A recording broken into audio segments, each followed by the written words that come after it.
I hit, what's her name?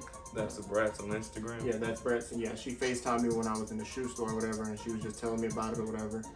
And actually, I was supposed to hit her back up today when you came over to do the podcast. So I'll hit her up afterwards or whatever while you're still here. That way, we linked up. Excellent. And we could do it like that. But yeah, she gave me some good information and stuff. And I guess she just got promoted on her or something happened. Hit a new rank advancement because within that business there are ranks to the organization that they are in. Mm-hmm. They call them platinum leaders, and then they're called chairmen. Chairmen being the highest ranking within that group.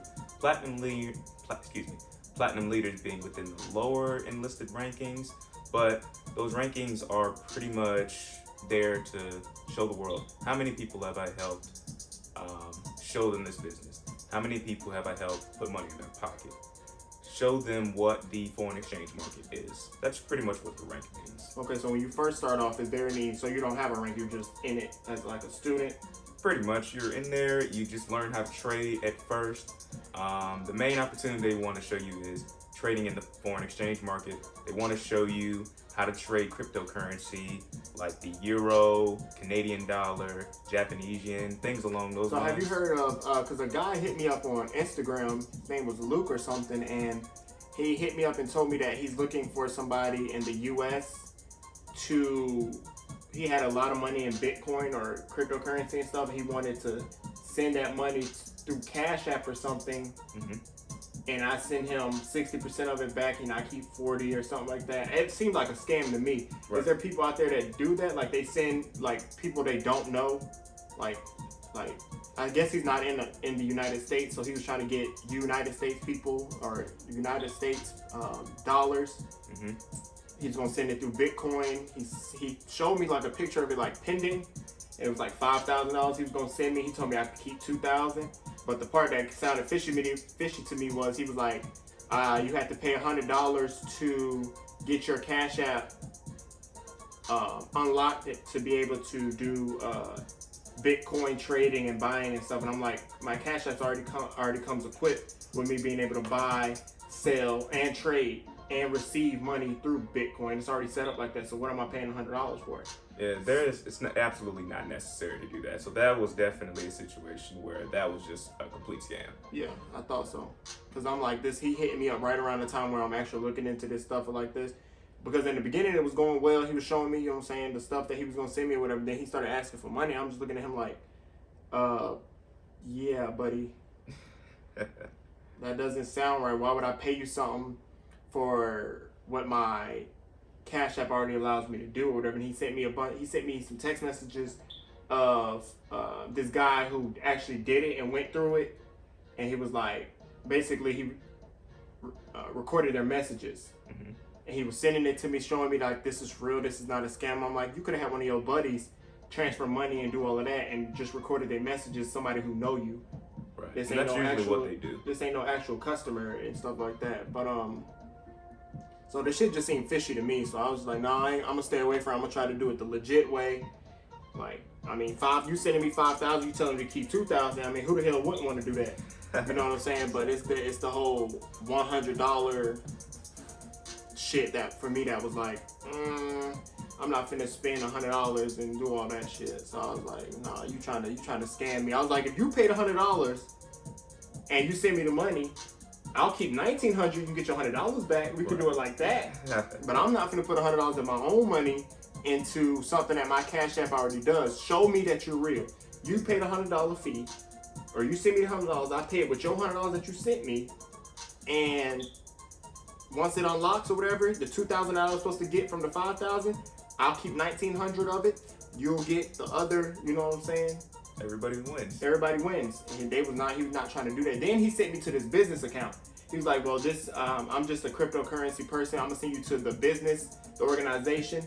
And the organization was a picture with him and his same name. So I'm like, how are you the organization and him at the same time?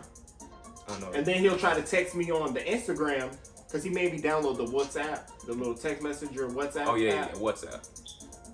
So he was messaging me as the organization off of that, and then he would come back on Instagram and text me like, how's the organization? What did they say to you? I'm like, it's you. You know what they said to me because you were the one who I was talking to. Because it got your exact picture and your name. If you're going to be an organization, you should have had like cryptocurrency market or something like that, show like a real organization name. Right. Not your name from Instagram on here. You get what I'm saying? And then like it would have been different if you're like, well, talk to me on my business account and we'll try to work things out. No, Right. You're telling me that this is a totally different company that you work for that's going to be texting me, but it's your picture. Completely unorganized. If you're gonna lie, do a better job. Become a good one before you try and scam people. That's what I'm saying. So I just didn't understand that. But welcome back to another episode of A Wise Ass View. This is the Wave Podcast, also known as A Wise Ass View. Today we are here with a special guest, y'all. This is my buddy A.T.L Mike from Instagram, who reached out to me and wanted to become on, just like a person to tell his story and a person to tell what he got going on. You know what I'm saying? This is somebody, one of the first people who believed in me when I first started this podcast, you know,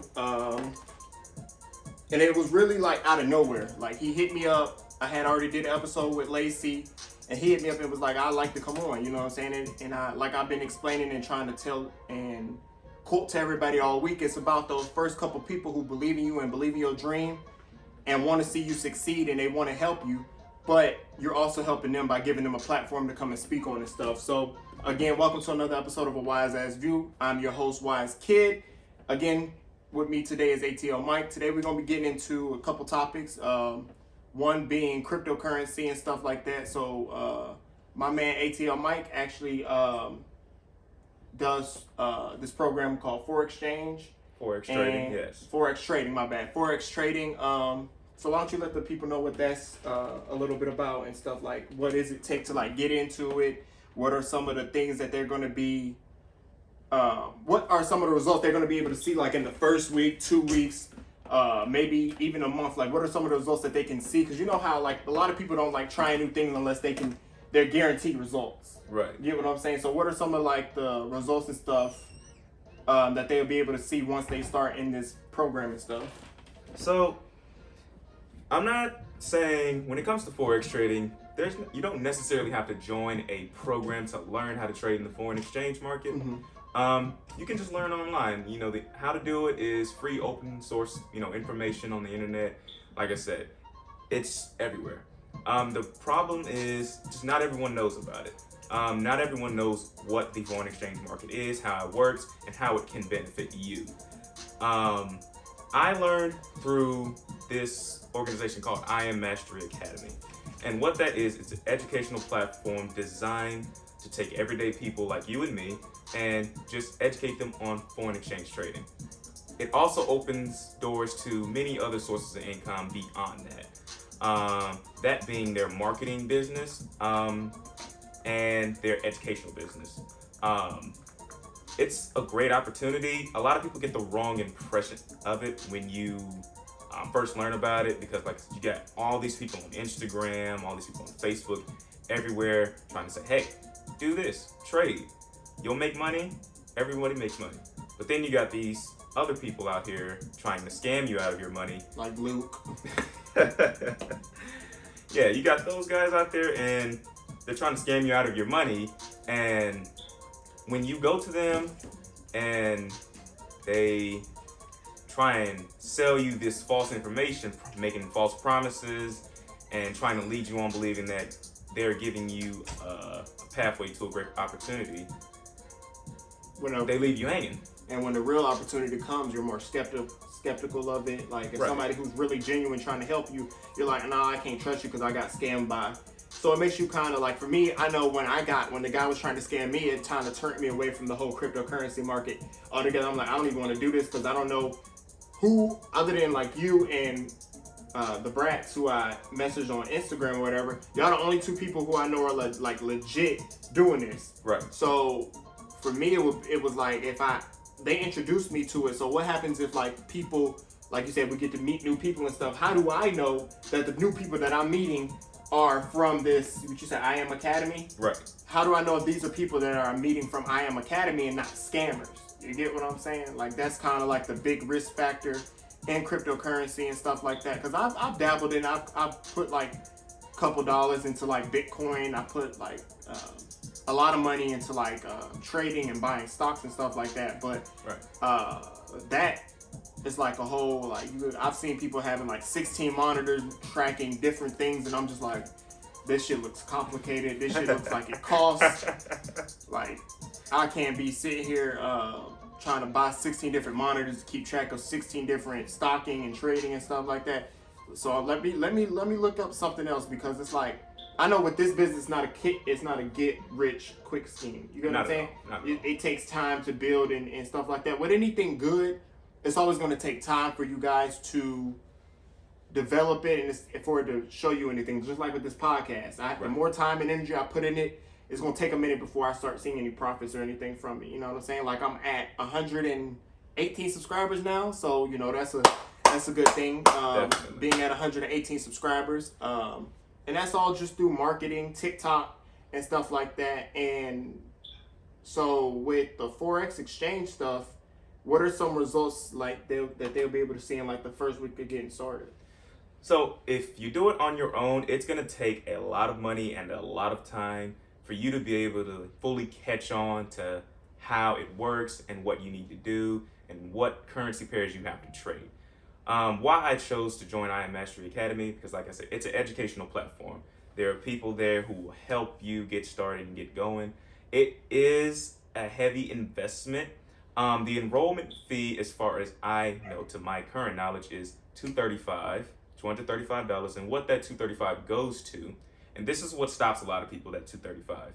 It goes towards educational tools like the harmonic scanner, this educational platform called Go Live that's within I Am Mastery Academy. Go Live pretty much contains all these different teachers that have been trading in the market for years.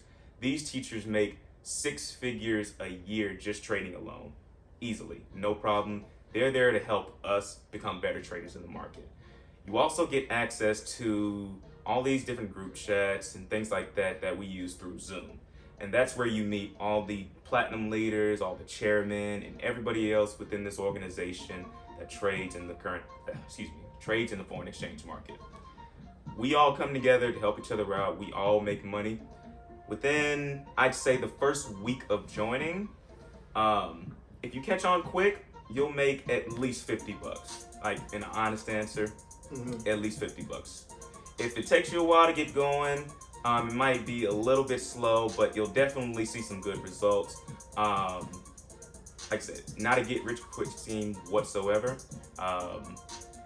You have to give it time. You have to learn how the market works, because at the end of the day, the market is just a thing. The market has no feelings. You will get robbed if you don't trade properly in the market. You will get robbed. So like I said, it's a great opportunity. If I ever, get the chance to, share this with anyone, I always let them know, hey, this is something you can try, get some extra income in your pocket. I'm not saying you have to quit your job or do anything crazy like that, but if you really want to go that extra mile to make life easier on you and open new doors, trade in the foreign exchange market. Wow. Yeah, it's definitely something that I'm looking into, especially like, I think like right now with everybody like getting these taxes and getting their stimulus and stuff, instead of spending that money on TVs and PlayStation 5s and all of that, that's a whole thousands of dollars, $700, whatever you just bought, that money could have been invested in the stock market. It could have been invested in cryptocurrency, and all of that stuff is adding value and coming back to you, even though you don't see it right then and there. You get what I'm saying? So I know definitely with these little government handouts, that to me is the best time for people to take the risk and do stuff like this, because it's not your money.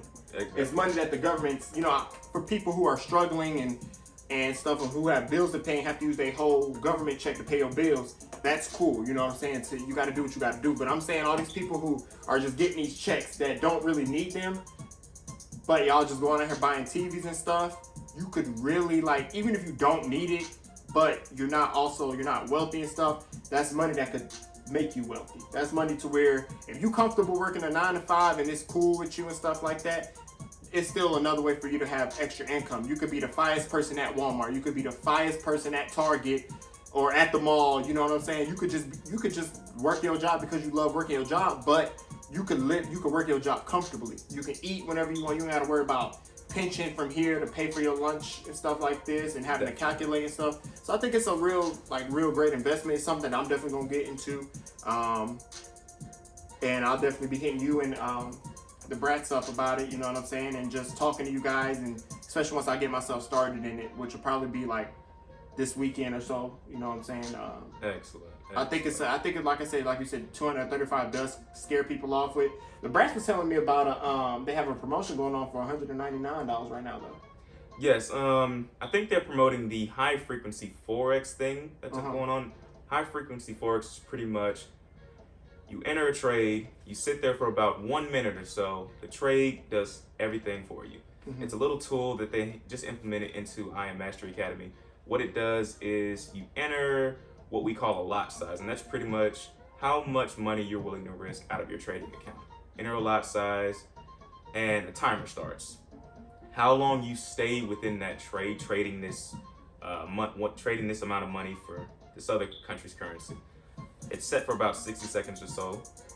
Once that timer runs out, if you made money, it'll stop and it'll take you out of the market. Any money that you caught, it's yours now.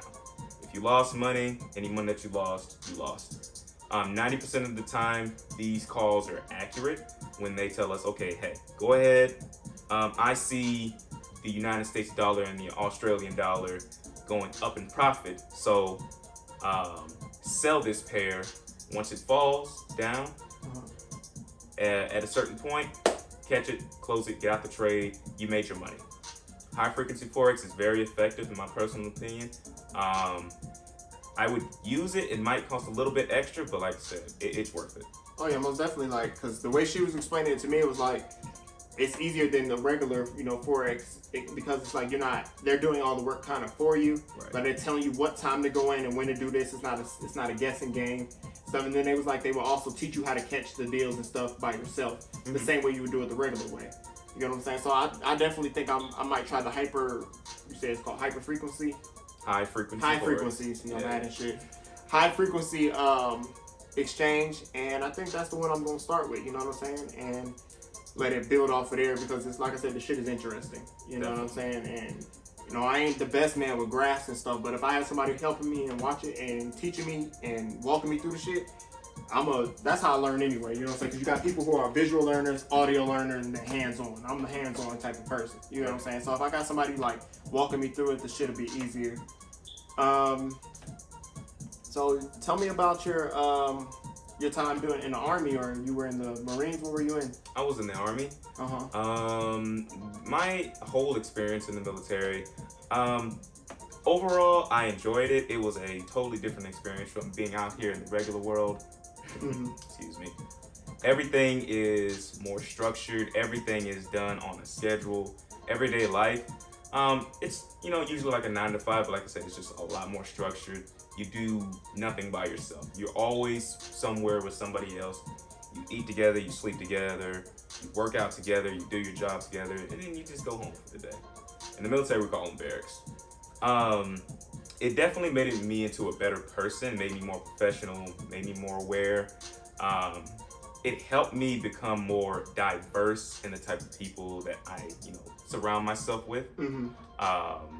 It just teaches you how to be a better man, honestly. So would you recommend people who what made you go into the military? So at the time, this was back in 2018. I had just left Fort Gordon, Georgia. I had just finished school completely. I didn't really know, where to go from here. Right. Whether it be go to college, just find a job and just, make ends meet, or go to the military. I had already got kind of a feel for the military, so I just walked into the recruiter's office, said, hey, I'm ready to join. What do I need to do? 1 month later, I shipped off to basic training. How was basic training? I know I get a lot of mixed opinions about basic training and stuff. Like, a lot of people say it's like hard and it's not, because a lot of people say the military and stuff isn't worth it. Like, we were just at the mall yesterday, Arbor Place, and this my cousin, he was talking to this recruiter, and he was basically telling him about it and the different things and stuff and the different benefits, and then they started talking about basic training. And my cousin has like 2 tattoos right here, so he was like, can you cover up your tattoos with your hand? And okay, you're good. And he made him do some pull-ups Right. and stuff like that. I think he did like 13 of them, and it was, oh yeah, you're fit, you're good or whatever. But it's like he was like, he wants to stay stationed, you know what I'm saying? Especially because like he's married and stuff, so he wants to stay stationed in Georgia. But he knows he'll probably have to ship off and stuff. So, and then it was like the basic training. Like I hear a lot of like the officers yell at you, and they treat you kind of like below like a civilian, like they stepping on your back and yelling at you and treating you like you pretty much ain't shit to make you into shit. I guess if that's how they want to do it. I don't know if that's how they process works. So they pretty much break you down and then build you back up again or something like that. So like, how was the? You've been there. I ain't never going. I'm scared to go. Shit. I know my temper and I know my attitude and I know who I am. I can't let no other man sit there and yell at me and tell me what to do and how to do it and stuff like that. I mean, like, I have respect and I can follow my job detail and follow a leader and stuff like that. Mm-hmm. But it's just how they deliver the message. You get what I'm saying? So, whew, boy, where do I start? So from the minute you sign that contract at MEPS, you go to the airport, you get on the bus, or plane, depending on where you go. You go to basic training. Once you get there, the minute you get there, you're getting yelled at. Get the fuck off the bus! Get off the bus! You got 2 minutes to get off the bus, or pretty much what they like to say, we're gonna have some fun. It's one of those situations where you have to wake up. Right? Because, most people are just out here just kind of relaxed with everything. They're not used to such a stressful environment. Mm-hmm. So one of the first things the military has to do with you is teach you how to operate under stress. Teach you how to operate quickly, make split decisions. Yeah, split-second decisions, and do everything correctly, and make sure everything's done 100% right. Mm-hmm. Basic training, it's more of a mental game than anything. They really want to test your mind. See how good your resistance is. See how much perseverance you have. If you're more of a soft, type of person, you'd rather things be more relaxed or anything. You don't like confrontation. You don't like fighting, things like that. Military's not for you. But if you're about that life and you like the action, and you want to do some very unique stuff, things you won't get the opportunity to do out here, by all means, go to the military. For me personally, it was a hellhole. It was a hellhole. So they were yelling at you and telling you get the fuck off the bus and stuff. How did you deal, what was your, because I hear a lot of people have different ways of dealing with that, because a lot of people say, after the training and stuff, you have to think of it as this is just a mascot that they're putting on. Right. After the training and stuff, and after you complete the training, they say the officers and stuff become your real closest friends, and y'all become cool, and you'll never the relationship that y'all have. It'll be nothing like your first experience. You get what I'm saying? So is that true, or are they dickheads the whole way through? So initially, yes, they are completely just inhuman. But as time goes on and you learn how to carry yourself as a soldier in the military, regardless of your branch, they do tend to ease up just a tad bit. When it comes time to graduate and go off to your first duty station, wherever that might be, yes, by then they've let off the gas completely. They might, make you do a little bit of a workout, maybe a lot of push-ups before you go, as their way of saying goodbye. But they act human. But by that point, you're used to them just being assholes. Yeah. Yeah. So where did you go after you finished basic training? Fort Stewart, Georgia. I was active duty. My unit was Charlie 27 Infantry. Okay. And once you get to your duty station, it's just like everyday life. Wake up, do PT, which is physical training, at the ass crack of dawn.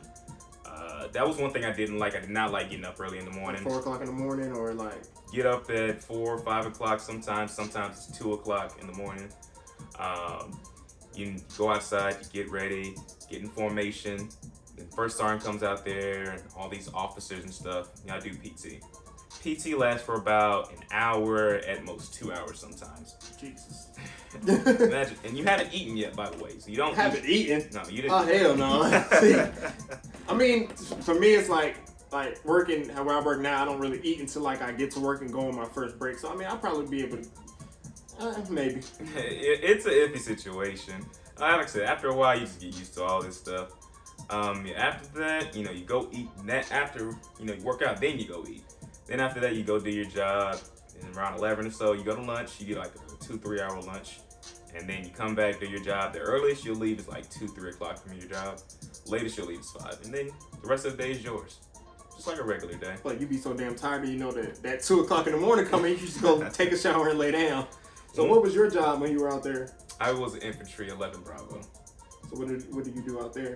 If you can disclose that information, you know what I'm saying. I could disclose just a tad bit. 90% of the time we were in what we call garrison, which is pretty much where all the military buildings are. Mm-hmm.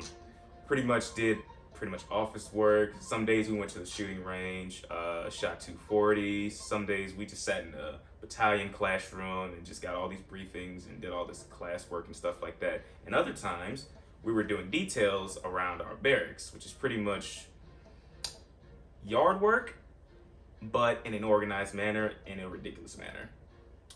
Like, I'll give you an example. Out here, we use weed whackers to get the weeds out of the ground. In the military, you take your hand and you get it out of the ground. Just bare hand, or you take a shovel and you dig it out. And not from like the grass, I'm talking about from the concrete. You don't take a weed whacker, everything is manual labor, everything. It's ridiculous. The military complicates everything. I mean, I think it's best to keep you not used to all this different tools and stuff that you might not be able to get out there if you're really struggling or something. Right. So they try to get you used to doing stuff back in the barbaric ways before we have all these new inventions, just in case you can't depend on your new inventions and stuff. Right. You just touched on, before I get to that, what did you just touch on? When you came out of the military, what did you, did you decide, to go back to school, or, all your bills and stuff, all your bills and shit is paid, basically. Oh, yeah. So a lot of people say after you come out of the military, you get a car. Did they give you a car? Oh, no, they don't give you a car. But they do offer veteran assistance when buying a car, but the government's definition of veteran, it's kind of restrictive. You just have to meet certain conditions in order to get some of those benefits and things like that. Me personally, I didn't get a car right away. I'm trying to, save up a little bit, get a house, get myself going and get myself on my feet 100%. But they do pay for your basic and stuff, once you come out and stuff? Oh yeah, they offer, a GI Bill so you can go to school. I think it's up to $40,000 or so towards school. If you want to go to school, get healthcare, things like that. So they don't help you with housing and stuff? As soon as you come out, find you a place and stuff? They do, but it's like I say, you just got to meet certain conditions. Are you inactive, or are you the recruiter at the place they're inactive but they're still in the military, so to speak? Are you go to any meetings or do any duty outside while you're living a civilian life? That would be National Guard. When you're active duty, you're 100% gone anywhere in the world. Okay. When you're National Guard, you usually stay wherever you live at, which is you stay in the state. National Guard, those are usually the guys you might see walking around here in the uniforms all the time. But active duty guys, you'll rarely see them. The only places you'll really see those guys are military towns. Pretty much where the military bases are. Okay. It's either you're National Guard or reserves. Does the military have you doing anything right now? No. I'm completely out. I'm gone. Done. You're gone? Okay. Yeah. Would you ever go back? No. No. I like. How long did you do? How long were you in there for? Just 1 year. Just 1 year? Yeah. Got the basics and the others, you know what I'm saying? I got hurt. I got medically discharged. I got injured on a shooting range, unfortunately. But I did my rehab. It was a ricochet bullet hit you, or? Oh no. I didn't get shot. I was walking down this trail. The trail wasn't lit up or anything. They decided to use glow sticks. There was this hole I stepped in. Nobody decided to say anything about it. So when I fell, not only did I sprain my ankle, I dropped my weapon on it, and I think I broke it a little bit. Now, I had to go through rehab with that, and that took about a few months or so. And I had the decision to stay in, get my pay taken, probably get my rank taken, because I wasn't doing my job. I couldn't do my job. I chose to go home. I was like, okay, you know what? I'm done. There's no point in me staying anymore. So for about, I think, a couple more weeks, I stayed there, and then I was completely gone.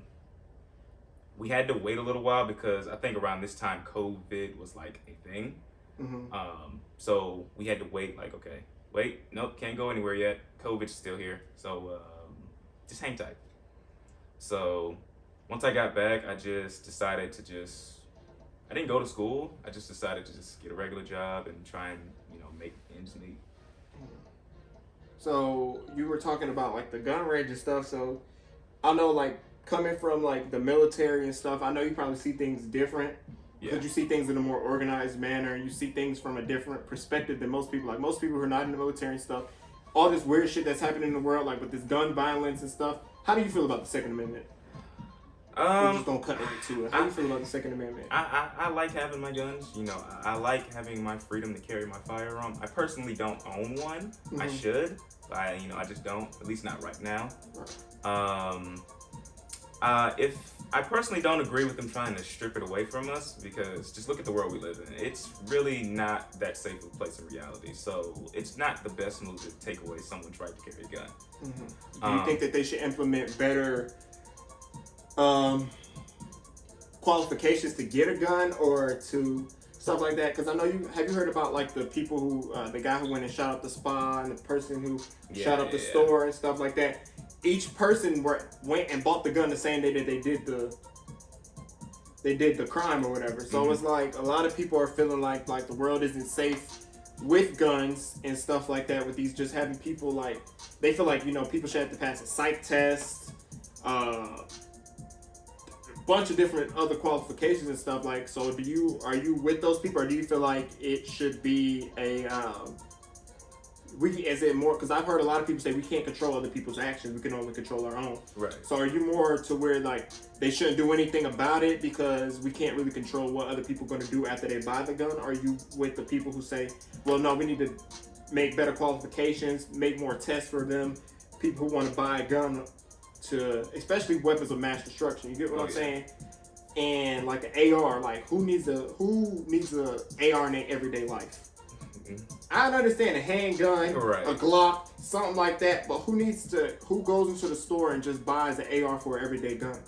Unless you're like having like a hunter's license, or you're active like shooter and you go to the shooting range a lot. But like it should come with some type of, you should have to show some type of proof that you're buying this for whatever use you're buying it for, not just to have it as a personal gun. You get what I'm saying? Because the shit that's been going on and all the killings, like that shit is very like very much so like crazy. Like the guy who shot up the spa say like he had a sexual addiction, and those places were keeping him from not stopping his sexual addiction, and that's why he went in there and shot up the spas and stuff.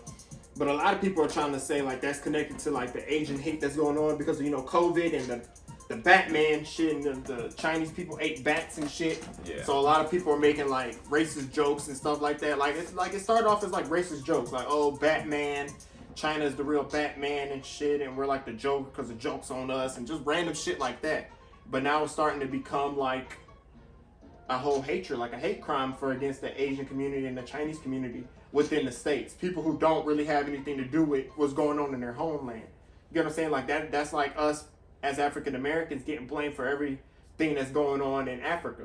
Right. You get what I'm saying? So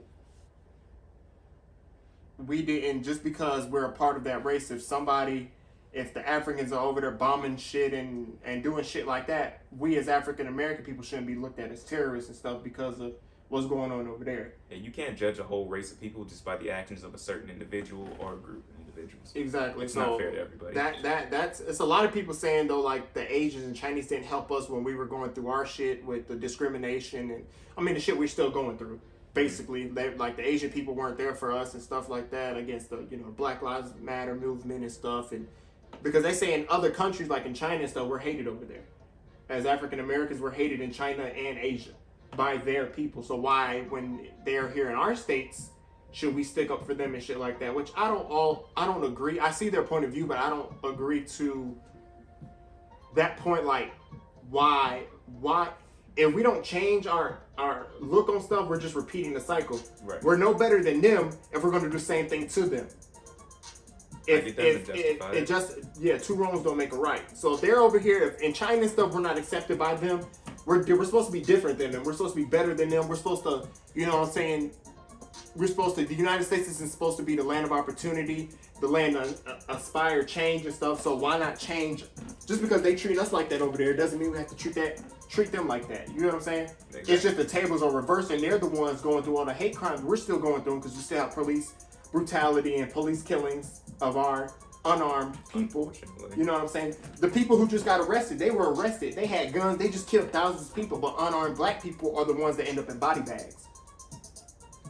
But no one wants to talk about it though. But Nobody's paying attention to the fact that I don't have a gun on me. I'm wearing a hood. I might have Skittles in Arizona. But I'm dead. Versus me being white and carrying an AR or something, just shot and killed 8 people, coming out and I'm peacefully arrested. Taken to jail where I'm gonna be able to see tomorrow. I might not be able to see a couple years from now because I might get the death penalty, but I get a chance to say goodbye or do whatever, you know what I'm saying? Like, right. Or like, they having people play crazy where they don't get no jail time at all. They go to a mental institution or get house, like they live in their house forever and shit because they're mental, have people that gotta dope them up on meds and shit. So they don't get no jail time. They don't get no penalty. There's no charges that go against them because they play crazy. But we can't play that card. Oh no. And it really doesn't make any sense to me how some of these situations are just handled. How do you, and I'm gonna mention the U.S. Capitol. Okay. There was a Georgia state representative not too long ago that wanted to speak to the state governor because apparently he was signing some bill and he was doing it in private, so he didn't publicly address it. This state representative, which was a black woman, wanted to know what was going on. So she calmly just knocked on the door, trying to go into the office and see what he was doing, see what bill was being signed. She was arrested for knocking on the door. Wow. But yet a bunch of Trump supporters can storm the U.S. Capitol and practically trash the building and walk back out. How does that work? What type of law enforcement procedure is that? Yeah, like when they were storming the Capitol, the officers were calm. You had a couple officers out there fighting and stuff, but they fought that far. The officers was looking at them like, oh, they just running inside the Capitol. Like, we ain't finna stop them. But if it would have been black people or any other race, minority that went in there and stormed the Capitol and stuff, we would have been shot on sight and all of that. You get what I'm saying? Massacre. And you know, I feel sorry for the girl who got shot in the face by the CIA or? Yeah, I think it was a black woman. She did get shot in the face, but she was black or white. Pretty sure she was white. Yeah, she was a white woman. Thank you. And she got shot in the face and whatever, and everybody went ballistic. Like, oh, they killed her because she was doing this and that. It's like, yeah, she didn't deserve to die for that, but it's like y'all all made it into the Capitol. One person died.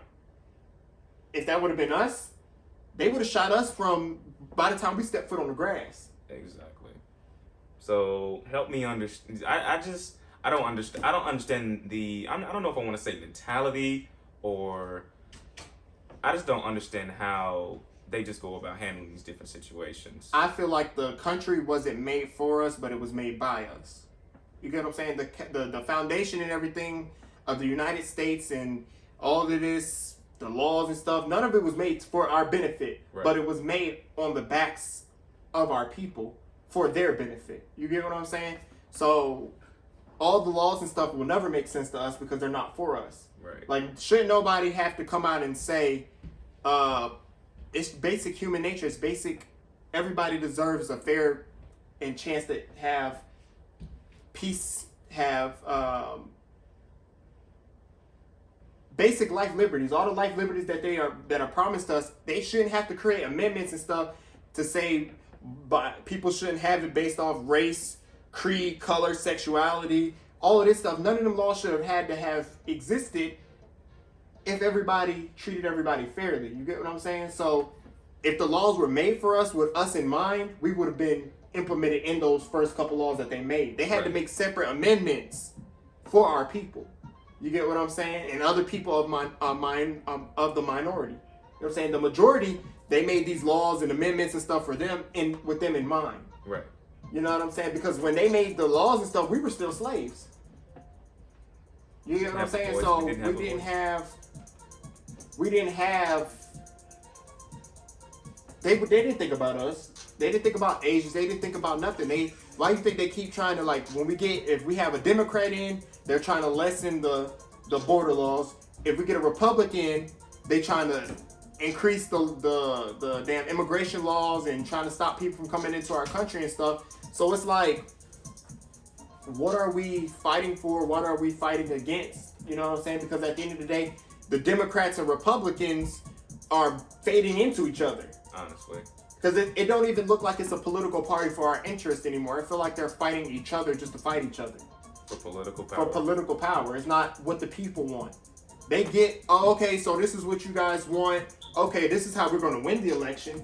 But once we get into office, they get sidetracked of trying to keep score and trying to hurt this person and hurt this Republican or hurt that Democrat, that they lose sight of why we put them in office in the first place. Exactly. You get what I'm saying? I don't know if it's maybe a control thing, or maybe it's just the norm when it comes to politicians. Mm-hmm. But in their mind, I think it's like, as long as we keep control of things how we want it to be, everything stays in balance, which is not true.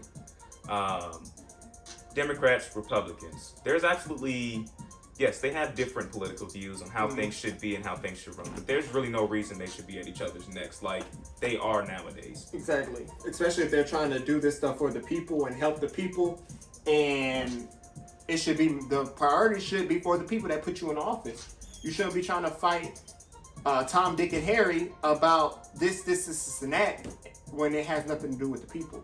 When it's not something that the people want anyway. You get what I'm saying? And then it's like they'll sit in the office, like, and it's just like, to me, like the Trump supporters and stuff, like the reason why they support Trump or support this and support that, like, I'm not even gonna say just Trump supporters. The reason why we support any Democratic Party, Republican Party, or Independent Party, the reason why we support them is so horrible. It doesn't make sense. Like, take a Trump person who loves Trump, a Trump supporter. That's the word I was looking for. Take a Trump supporter, for example. Like, I know you've probably seen, like, on TikTok and YouTube, a lot of interviews that they do where they be like, "Why do you support Trump?" Well, he didn't. He helped us when Obama didn't help us with the 9/11 bombing. There's some weird shit like that where, like, it's like Obama was never in office to begin with. Like, their reason for supporting Trump is like, has nothing to do with any political reason other than just hatred. Like, it's just, we support him because of this or anything against black people. That's why they're supporting him. They're not supporting him because of this new bill he's getting ready to pass that they think is correct. They're not supporting him because of all the good that he's possibly could be doing if they supported him. No, it's always something against the black people. To be honest.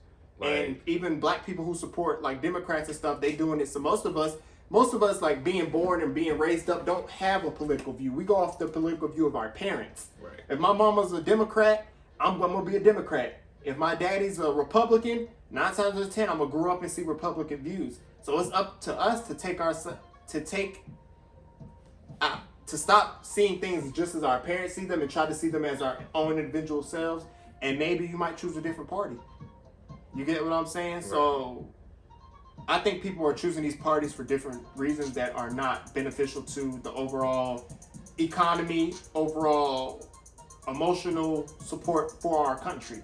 You know what I'm saying? We're constantly fighting each other. We're having mini wars inside our own borders. You get what I'm saying? And we're worried about what Iraq and all of them are going to come and do to us, but we're fighting and constantly. We have to fix what's going on with ourselves before we try to go out over to other countries and tell them what to do. Right. You get what I'm saying? So I just feel like politically, like, people's views on the political situation and what's going on in the world are so clouded by the different things that are going on. Race, money, we're not focusing on the overall health and wealth of our country. We're focusing on these little bitty things, not little bitty things, like we're picking people into power because of these little things that are happening. Right. Not little thing, I keep saying little, because of these things that are happening in the world. Like, right now we're going through this racial police brutality and stuff like that, which has been going on. It's just been magnified because it's happening so much. Right. So a lot of people are choosing their party and stuff based off this overall thing that's going on right now versus, okay, we need to take into account, okay, he has our same political views when it comes against racism, but what else could he, because he might think that he might not like racism, but he might want to keep the wealth inside the richer people's pockets and not inside the people who are struggling.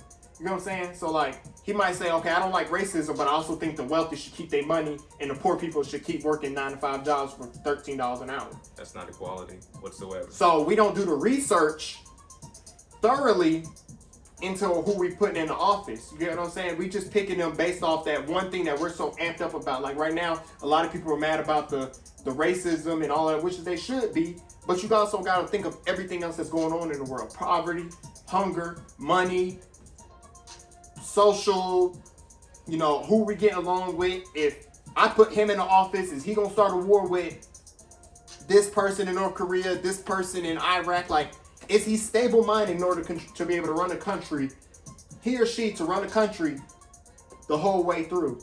You get what I'm saying? That's the real question. And we having all these men in power. Like, there's a lot of smart and intelligent women who could run this country. We just not giving them a try. You're gonna say we got the first black female president, first woman vice president, right? First woman vice president. Period. I think it's like depending on how she has such a long. Not only is she black, but she's also the first woman. You get what I'm saying? Mm-hmm. So she already got a lot of things she got to go in the White House and stuff to prove, because you also proving it to your people, but you're also proving it to the gender of women that women can run this country if given opportunity. You get what I'm saying? So it's a lot on her shoulders as a woman and as a black woman at that, because a lot of people don't want to see black people in power. You get what I'm saying? You see how they did with Obama and stuff. Do you agree that Obama should have did more for his people than what he did? I didn't really, dig into his political, past or anything. I didn't look at, things that he was really doing. So honestly, I can't say much. I felt like he did the best that he could while he was there. He had 2 terms, so there was more than enough time for him to do anything he needed to do if, he needed to do it. Mm-hmm. So, I do hear people here and there talking about, okay, what did Obama do for me? Well, he's only one man. At the end of the day, you got one man, and you putting a lot on his shoulder. Yes, he is the president, but at the end of the day, he's still a human being. Right, and he just has to because make tough he's decisions. black, and like when everybody who voted for him because he was black, but as soon as he come out of office, well, he wasn't really black, and that's why he didn't really care for us.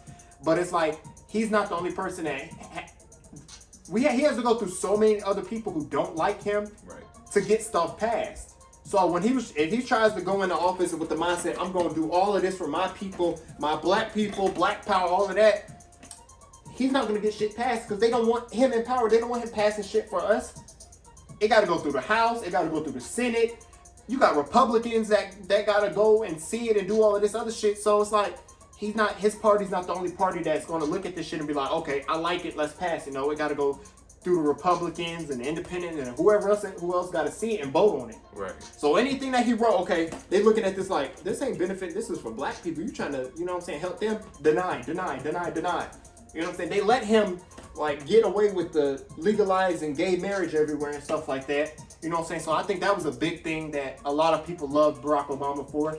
But for all everybody saying he could have did more and could have did this and could have did that, he really couldn't do everything you want him to do because he's not the only person that has to go through to get it passed. There's a lot of people that didn't want him in office that are going to try to go in there and deny everything that he is trying to set forth. You know what I'm saying? Just like when Trump got in office, he undid everything Obama set forth. Everything Obama had passed and did and tried to help and do all the programs and stuff, Trump shut them shits down. That's something I'll never understand. You take down a bunch of beneficial programs for what reason? That's what it goes back to, that control thing. As long as everything is how I want it to go, everything stays in balance. So him taking away all these, government-funded programs, government assistance, things like that, I didn't agree with it, but at the end of the day, we all had to adjust to it, and we had to deal with it for 4 years. Yeah, I'm just happy, like I said, he's not in office anymore, you know what I'm saying? nothing against Trump, you know what I'm saying, other than the fact that, you know, he helped boost the economy in a way, but he also, him boosting the economy hurt a lot of people because of the way he boosted the economy. The way he took the money and put it towards this, and it helped the economy, it helped businesses and stuff. It didn't help the people that don't have businesses and trying to make ends meet and do all of that. It really hurt the bottom line people, which is who Obama was trying to help. You know what I'm saying? Because why keep helping these people who have money and have these businesses? What is that doing? You know what I'm saying? They're opening more jobs up, but they're jobs that are paying below minimum wage. They're opening jobs up that are paying wages that people can't afford to live off of. So what are these jobs really doing to help the community? If the jobs that you're opening up are offering $8 an hour, when everybody already sees that $15 an hour is the line that we have to reach in order to even start being able to benefit or make a living. You know what I'm saying? $15 an hour is the line. So if I'm making $15 an hour, it's possible for me to earn a day-to-day living. You know what I'm saying? Anything below $15, they've already proven that people cannot survive off that shit. So why are you opening up businesses and jobs? Or why are businesses opening up job opportunities for people paying $11 an hour, $10 an hour, and stuff like that, when people can't survive off of that? So why do you think so many people decided to collect unemployment? Especially when it was offering $600 on top of what everything. That's more than most people make in 2 weeks. I know, right. Working at Burger King, I was making $300 every 2 weeks. That's every 2 weeks. So why not sit on my ass and collect unemployment? You have to give people a reason to want to go to work. Right. You get what I'm saying? So him taking all those beneficial programs and stuff to help the people who have businesses to open more businesses, what are those businesses really doing for our people? Versus trying to help people who are at the bottom come up, which is what Obama was doing, and meet those people with businesses. You get what I'm saying? And then if I'm coming up and I can open businesses for people in my community, that'll stop them. That'll bring the bottom line for poorness and homelessness down. And everybody wins. You know what I'm saying? That's the point. But no, they rather see those people gain more and more and open these. And so, we're trying to help you guys. We're opening these jobs. Okay, if you're going to open these jobs, offer people reasonable wages. Offer people wages that they can live off of.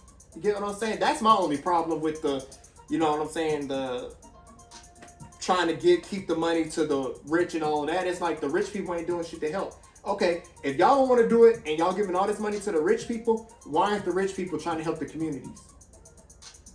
There's no reason why one man should hold $1 billion and just sit on it. What are you gonna, like? You don't need $1 billion to live off of. Why not help other people get to the 1,000, become thousandaires? If becoming a billionaire is such a new trend, why not help people at least become thousandaires? They don't. Okay. So when it comes to that, like I said, the rich are gonna get richer. You got the rich and you got the poor. People who are everyday people like you and me, who are just trying to make ends meet, there's not a lot of opportunity for us. Unless you know someone, honestly. Mm-hmm. If you know someone, you have someone in your pocket, there might be a slight chance that they'll give you some free game to put some extra money in your pocket. The businesses that offer these, minimum wage, they pay that because they don't want to go out of profit out of their own pocket, because they already got to pay all these bills, all these taxes to keep their business up and going. But they make, all this money, like $20,000, $30,000, $40,000, maybe in a single day, maybe in a month, but you can't pay your employees more. So where's all the rest of that money going? Because not all of it goes to bills. Go to their vacations, buying islands, buying yachts, buying all these fancy ass cars. That's where all that money goes to. And their employees are sitting here driving a broken down lemon, trying to get back and forth to work every day, and their car barely making it. You get what I'm saying? So why not give the person an extra $1 or $2? Why not give a person $15? Why not make that minimum wage $15 an hour? What is that hurting? Especially people like the people who own Amazon, Microsoft, who are making billions and millions of dollars a day. They making thousands, hundreds of thousands of dollars a second. Why not give your employees more? I know other factories and warehouses who are paying, because if you operate a pit or a forklift or anything, those are specialty jobs. People are getting paid $19 an hour for that. Where you have other places who are only paying $15 an hour for you to ride on the pit and to do other work. You know what I'm saying? So you got regular people who don't operate a pit at all, making $15 an hour. Here you are operating pit equipment and you still making what they're making? That's not fair. You're literally risking your life to get on these pit equipments or to get on these special industrialized equipment to get the job done. But everybody who's out there, just maybe their job might be just sorting. They're making the same thing you're making and you're on this dangerous equipment. That's not fair. That's the furthest thing from fair. At my job, they pay you fairly. I don't operate a pit or nothing like that, and I make like $17, $18 an hour just walking around picking up items for customers. So it's shit like that. Like, why not make that the bottom line for every company or every industry? $15 an hour or whatever y'all want to say minimum wage is gonna be. I'm just saying 15 because that's what I've heard recently. A lot of people trying to push for $15 an hour. Why might not make that the minimum, and everybody who's doing more than the minimum get paid something a little bit more for it? If you're a manager, okay, y'all paying managers hella money. Oh yeah. Like, And they're literally just doing nothing but walking around on their computers all day, trying to punch numbers in and shit. Half the time they don't even be doing that. They walking around trying to check on you, working on the dock and doing shit. They're doing the same thing we doing. And they're getting paid, we're getting paid the same amount. Like, why is he making six figures a year doing the same shit I'm doing? making 4 times the amount I'm making in a month. Exactly. It's not only that, I also noticed that the men, they get paid more than the women. Yeah, men, that's been a big thing that's been going on since before any of us were born. Women weren't getting paid at all. Now they're getting paid, but they're not getting paid the same amount as a man for doing the same job. That's just ridiculous. That shit's unfathomable because women do more work or might be able to do the same job that they asking a man to do better than a man. That's that gender equality thing I mentioned earlier. It's just it doesn't make sense how the world operates, but they're trying to make it the norm, and that's like that can't happen. Honestly, that just can't happen.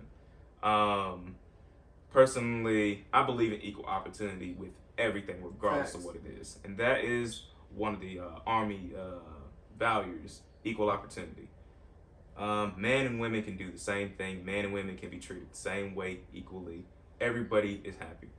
Why would you pay a woman less to do the same job that a man is doing? Because like I said, I change tires at my current job. Mm-hmm. I feel like a woman can change a tire. The job is not hard. It's a lot of labor, but it's, it's not hard.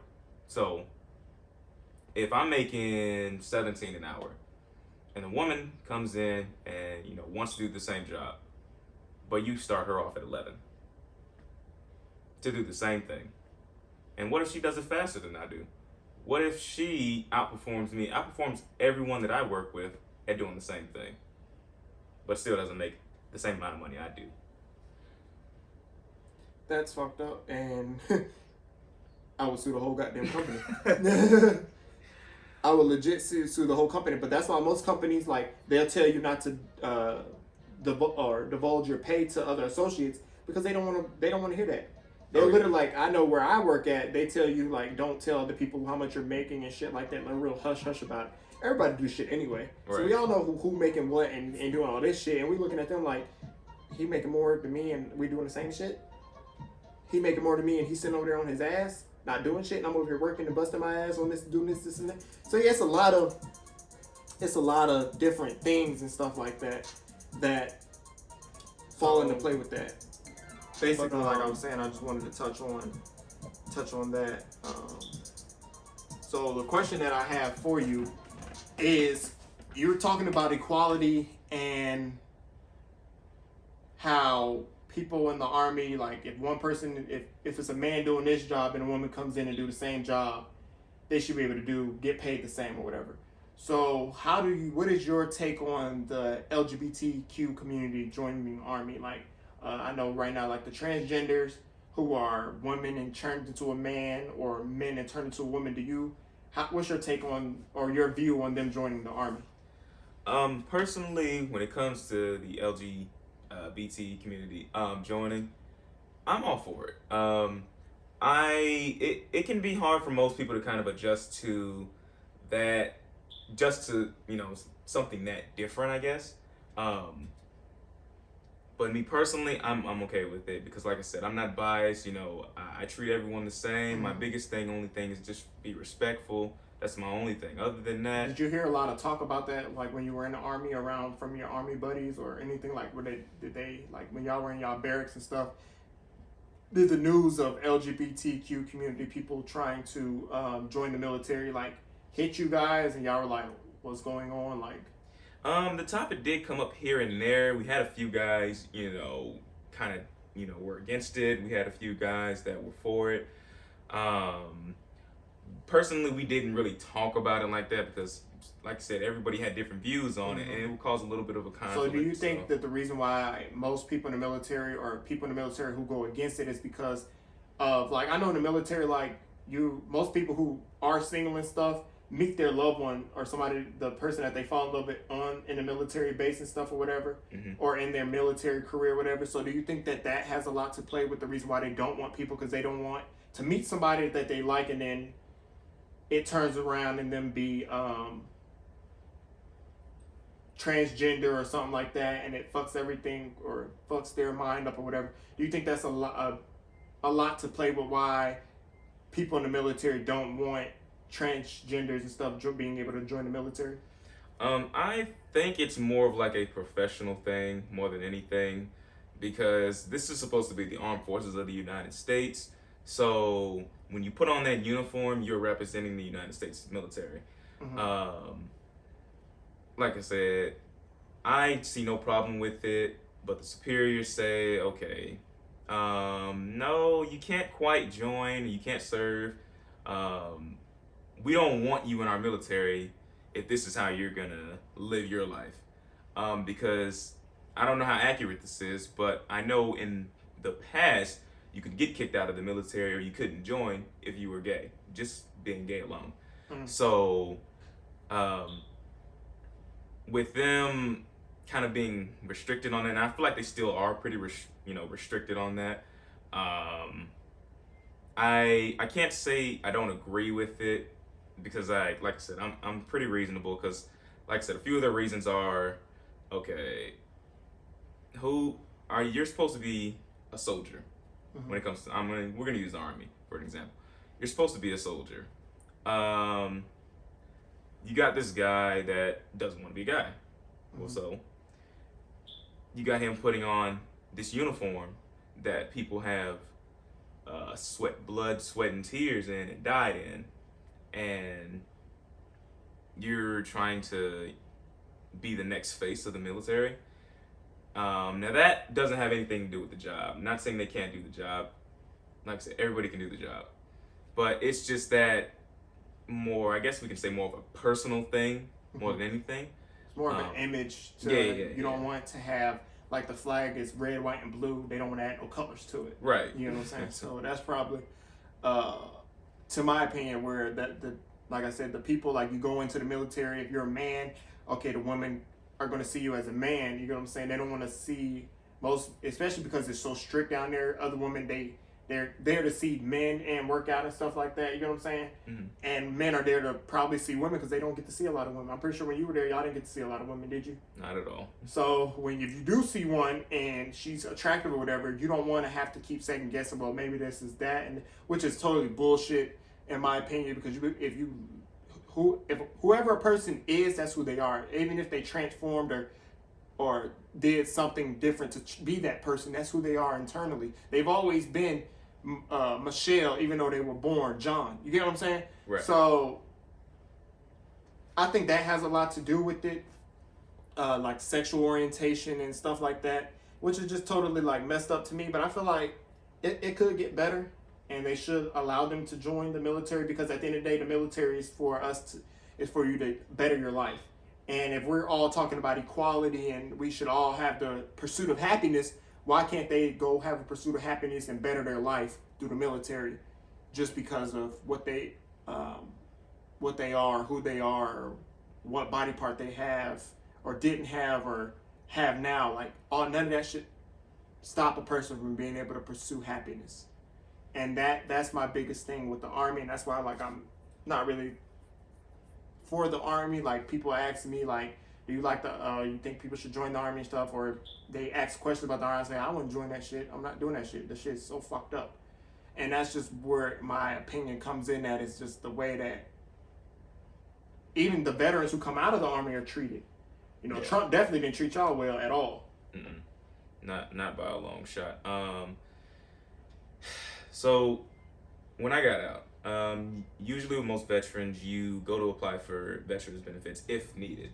Like I said, it's home loans, medical care, things like car buying assistance, things like that. You have to go through the Veterans Affairs Department, and they go back and look at your service history. And when they look at your service history, they look at your discharge papers, and they say, okay, so this is, you know, what you were discharged for, whether you got honorable discharge, general, or dishonorable. They say, okay, this is how much time you served, this is what you did and accomplished while you were in, this is why you were discharged if you weren't discharged voluntarily. And then they determine what you're eligible for. So they say, a lot of veterans don't get much for what they do. Some of these guys, they go to war. They come back emotionally scarred for the rest PTSD. of their life. Yeah, emotionally scarred. And like, it's like, now that I've been in the military for a little while, I understand it now, and I understand what they go through. And for them not to have a lot of assistance or a lot of support from the country that they defended behind them, I don't agree with that. Yeah, I don't agree. Yeah, that's like a lot of people came home and they're homeless, and you got veterans who fought in the war and did all that. They're homeless, sleeping underneath Atlanta's bridge right now. You get what I'm saying? So that to me is fucked up, and it's like you sacrificed your life for a better life once you got out. You get what I'm saying? Mm-hmm. It's like damn near the stock market. So you put money in hoping you're going to get money back, and then your money get taken and taken and taken and taken and taken and taken. You get what I'm saying? Right. And that's the shit that bothers me with the military. So I honestly, I don't have... Time is money. Back to another segment that I did where talking about time is money. If you're taking your time and putting and investing into the military, hoping that you're going to get some a whole lot of benefits to help improve your life and the life of the loved ones around you, and you come out and they don't give you that, or they come out and they give you the runaround or tell you that there's nothing they can do because of how you got discharged or any of this all that bullshit, that shit's fucked up. Because you just wasted your time and you just wasted money, because all the time that you spent in the military, you could have been out here making or doing different things to get the money that you want when you got out the military. You know what I'm saying? You could have created a podcast. You could have wrote a movie. You could have invented something or did all of this. So it's just a lot of different things that you could have done instead of wasting your time in the military fighting for a country that don't believe in you. Especially for our African American brothers and sisters that are out there. They're fighting in a country that don't even like them. And that's just the real from it. Like, you're sitting here saying, okay, I love my country despite my country not loving me. I'm still gonna go in the military and fight. Or my country don't love me, but my country has something that I need in order to support my family and do better. So I'm gonna go over here and risk my life for a country that doesn't give a fuck about me.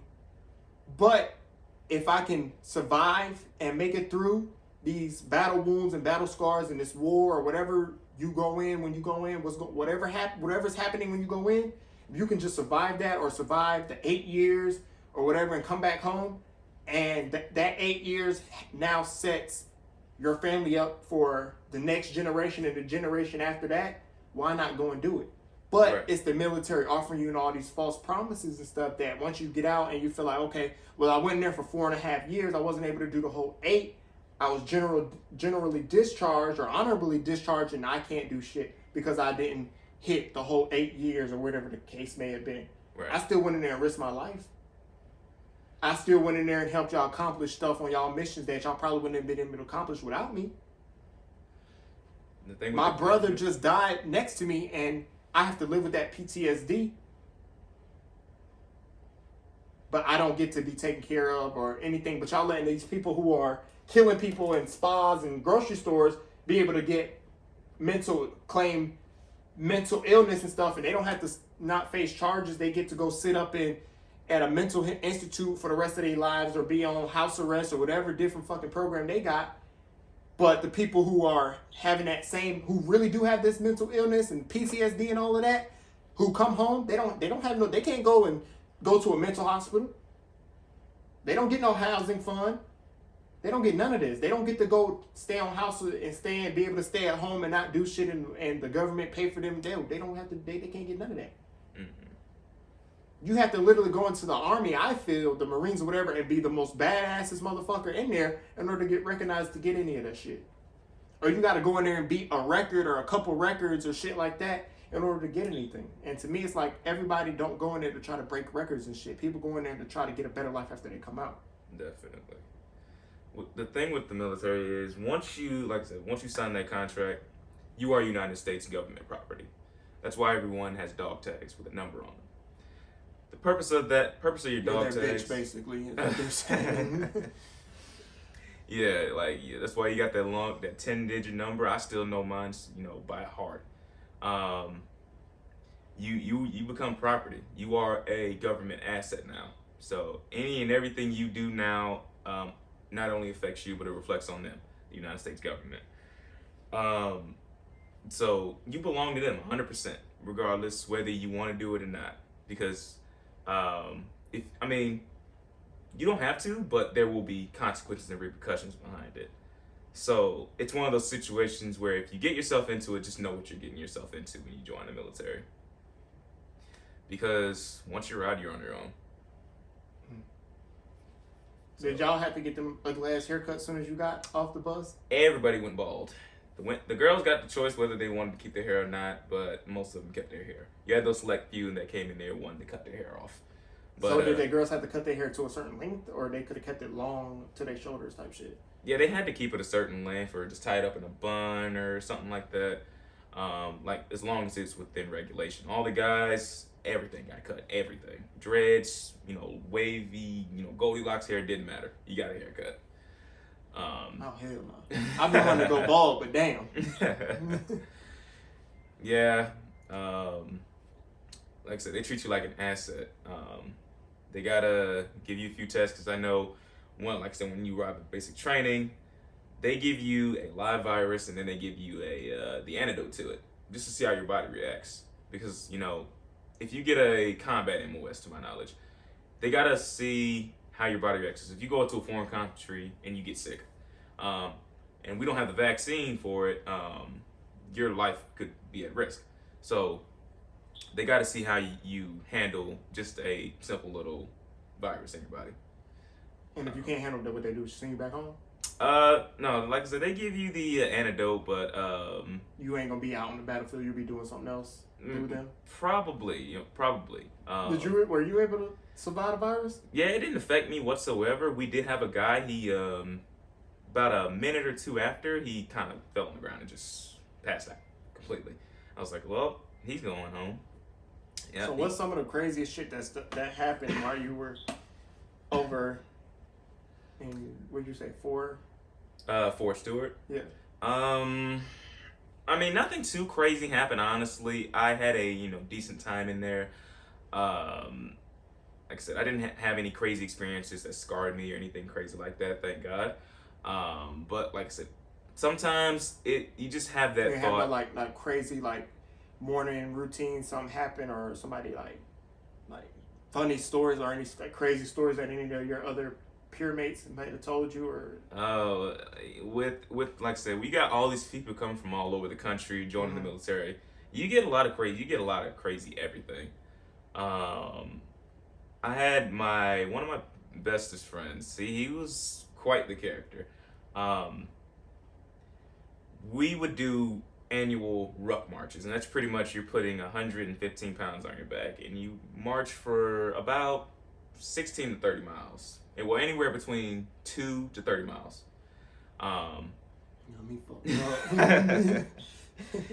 And after every ruck march, this guy, he would go, back to his room, sit in his room, and drink in the dark.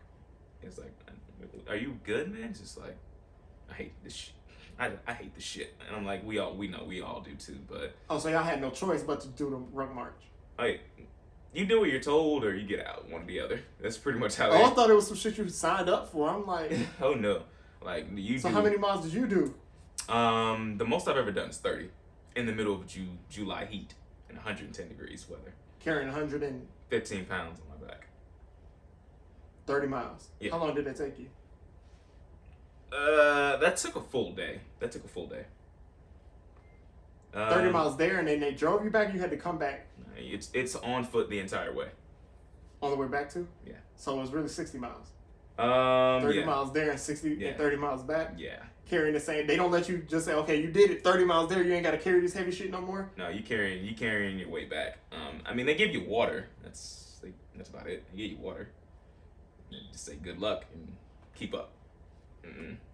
So are like they driving next to you to make sure y'all good? Like, are they riding horses or something? Like to keep track of what's going on? In the back, sometimes we usually do have like a truck or so that's back there riding with us in case you do pass out. If you pass out, they have this thing called ice sheets. It's pretty much just bed sheets that they put in ice coolers with ice water. If you pass out, your body temperatures, they're going to wrap you up in that, and then your body temperature is going to go down real quick. Then they just throw you in the back of the truck and let you cool down a bit, and if absolutely necessary, yes, they will rush you to a hospital. But everyone else, keep walking. So after you cool down, they don't make you or ask you, do you want to get back out there and walk? No. Once you fall out and pass out due to heat overheating, you're done. Like done. Okay, cool. I was gonna say that's kind of fucked up. Yeah. So when you guys like did your drills and did everything like that, like is it like somebody's constantly sitting there yelling at y'all the whole time while y'all drilling, or like do they let y'all be like when y'all doing y'all drills and stuff? Like in basic training, you have someone supervising you all the time. Most of the time they do yell at you if you slack off, because their idea is the whole time they want you to push yourself 100%, which I can understand because it's only to help you better. In the actual military, they don't. It's just everyday life. It's just like, let's go. Hey, keep up, just buddy talk for the most part. So what's the most craziest exercise they had you do to where you was like, you looked at that shit and like, say I might be going home today, like. Oh man. Out of the many exercises that we had to do, I would say that the 2-mile run and push-ups were the easiest thing to do. You had these thing called leg crunches, leg tuck and twist. What the hell is a leg tuck and twist? Oh man. I forgot all about this exercise. I think leg tuck and twist. I don't remember how the exercise goes, but it's pretty much you're laying on the ground. You're either bringing your leg across your body and you're stretching, or I have a question. Yeah. No, go ahead and finish saying what you were saying, but I have a question because my mom, when we got in trouble when we were younger, there was this military exercise that my mom used to say they used to do in the military. And I just want to know if it's true, because if it ain't, then me and my mama got to talk. Because that shit was like, so basically the exercise that's like, we got in trouble, she didn't feel like whooping us or anything like that. She make us do what they call the dead cockroach. And it's basically you lay on your back and you do like, roll your arms like this and do bicycle kicks. Oh man. Okay. So like you on your back, your legs is like this, and you literally rolling and looking at the ceiling the whole time for however long she wants you to do it. And we used to sit there and do that for probably 2 hours, 3 hours. Oh yeah, I know that was insane. I feel your pain. So did y'all ever have to do it and seen anybody do any crazy shit like that? We had what you call mountain climbers, and that's pretty much you're in a bear crawl position and you're bringing your knees to your chest. You're not hopping on the, hopping when you do it. Your knees are just going straight up just like that for as long as they want you to do it. Nice. So that is true. in the military, there is no limit. So you mess around, you're gonna be doing some exercises for a very, very, very long time. So they don't have no limit. They just do it till they tell you to stop, or whenever you get tired. They do it till they get tired of counting. Yeah, see, that's what I'm going to my brother thinking about going to the military right now. I'm gonna have his ass watch this episode and make sure he know what the hell he getting himself into, because he like Fortnite playing and shit and doing all that shit. So Lord. I don't think he be in front of a screen all goddamn day. So I don't think that military shit is for his ass. But let me teach his own. He might prove me wrong. Right. But so what is some of the things you used to cope with? Like, because I know like you probably got like homesick or anything. Like, so what are some of the things like are y'all only allowed to get like letters or like phone calls? How many phone? Is it like jail? Like you can only get one phone call per certain week or something? Or in basic training, you can write letters. So no phones. It depends on how your sergeants and company commanders want to operate things. And in my case, we got our phones maybe once a week, which was pretty decent for everybody. But other times, you were just writing letters. Period. If you got caught with a phone, it was gonna be a rough day for everybody. So how our unit is, it's about 200 people in one platoon. Mm-hmm. And the whole unit, it's about 600 people. So one person screwed up, everybody's paying the price. All 600, no matter what time of the day it is. Beating his ass afterwards. I'm telling you. But really, how I personally cope with being away from Atlanta, it's a weird way to cope with being homesick. But I would just watch the movie A.T.L. and I would listen to the song Georgia by Phil, Mob, and Ludacris. I would just listen to that once a day, just like, that's man. my shit. T.I. Yeah. New. You got the new shit on. Yeah, it made me feel warm. So y'all have access to you could watch any movie you want, or you had to watch what everybody else was watching? Yeah, we had access to, movies. Like in the actual military, like just everyday life, watch what you want, when you're not So you working. had a TV and stuff in your room and stuff that they gave you? You bought your own TV and stuff. Bought your own game systems and everything, food and all that good stuff. Cheaper than being out here, or is it all cost the same? It's actually cheaper, because the thing with being in the military is you give up a lot, but they do take care of their own. You don't pay any bills. So any money you make is 100% yours. You don't pay for housing, you don't pay for food, clothes, anything. You want to eat something that they ain't providing? They got stores or something out there? Oh yeah. They got stores on base like Domino's or Chinese spots, and then if you want to go off base to get food, you can. But for the most part, they do feed you, and not all the food is bad for the most part. But they do take care of you. Okay. So they got some good shit out there. I love the good shit. You know what I'm saying? It's cheaper. Yeah, definitely. So. And speaking of pay, I wanted to touch on pay real quick.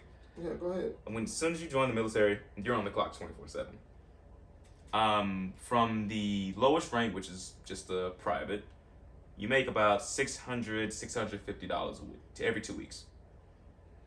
And that's it. Remember, mind you, I said we're on the clock 24/7. So think about how much that might be an hour. You only make $642 every 2 weeks? Around that number, and on average, that's low as shit. Yeah. I make that probably after they take taxes out, I'm probably making at $572 working at where I work at a week. So shit, to me that's like getting paid $300 a week. Yeah, in actuality, yeah. But I mean, like you said, you don't have no bills and stuff to pay. So all that money is 100% yours. I thought you was gonna give me some good news. Since y'all on the clock 24/7, y'all getting paid. I thought you was gonna say in a week you probably making $1,200 or something. You said $600. I bet maybe a month, $1,200 a month, but not a week. As you go up in the ranks and you stay in the military longer, you do rank up every 6 months. You will get a little bit more pay, just a little bit more as you go on. So what was the salary like? Did they have a salary? What was yours for privates or whatever? What is it, $11 an hour or what the hell? Oh no. It's far below the minimum wage. Far below it. 2? Ugh. 3? It depends on I don't know off the top of my head how many hours are in 2 weeks, but take that, do $650 and divide that over a 2-week period. How many hours in 2 weeks? And that should give you your answer.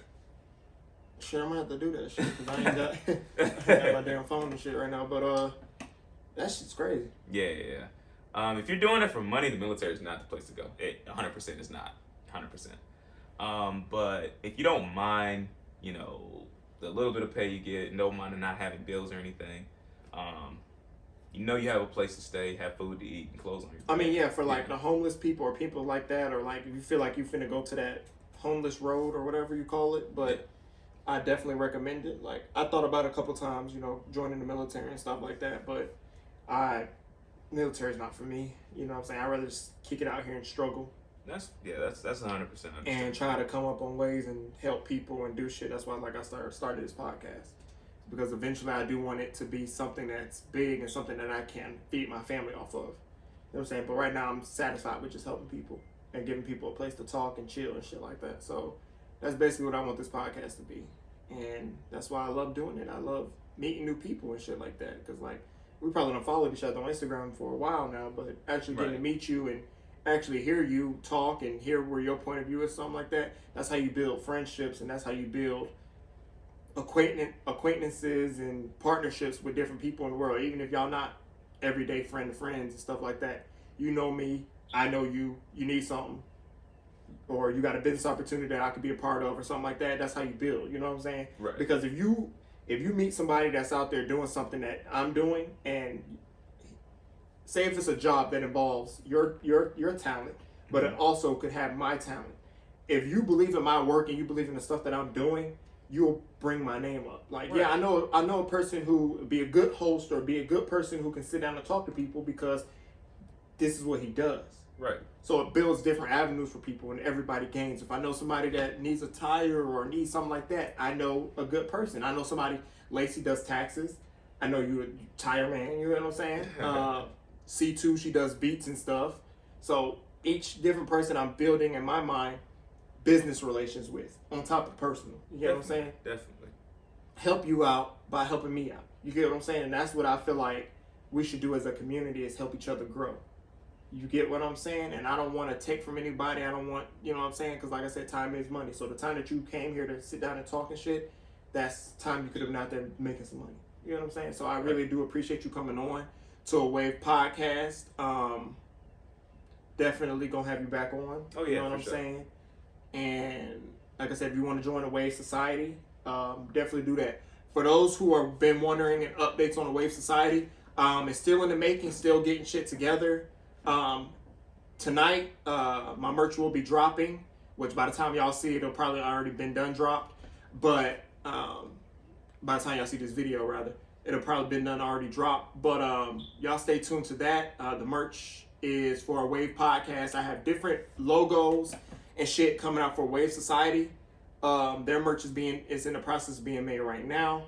But I just want to take the time to thank A.T.L Mike for coming on here with me. Oh, yeah, no problem. And giving me your time and giving me some of your knowledge and stuff, and giving the fans and the people who really want to know about the Forex stuff and the military shit. Oh, So a lot of shit that you just told me about the military, I did not know. I thought it was like speculation and shit like that. So it's like going on to them doctor shows and they telling you the false shit of how people believe in this and it might do this. You crack your knuckles, you're gonna get carpal tunnel and all this shit. So you really just like help bust out some myths and some bullshit that the military might tell you and shit. So I appreciate you taking this time to come on my podcast and do this. So I appreciate the love and the support that I've got from this doing this podcast, and you know what I'm saying. Y'all know me. I'm your host, Wise Kid. Y'all stay tuned for another episode. Yeah. So anything else you want to say before we wrap up? Nah, that'll be it for me. Shout out your Instagram and stuff like that. Y'all can follow him at A.T.L Mike. A.T.L Mike. Like I said, if you out here local, Atlanta, Douglasville area and shit like that, y'all definitely come hit him up by Arbor Place Mall and hit him up on them tires. If you need some new tires, hey man, that's the tire man, you know what I'm saying? He got you, you know what I'm saying? But I appreciate you guys for like tuning in and shit like that. This has been another episode of a Wave podcast, also known as a Wave a wise ass view. I was going to get ready to say a wave society. That's coming soon. But I appreciate you guys taking this time to come and chill with us. So we out. Peace.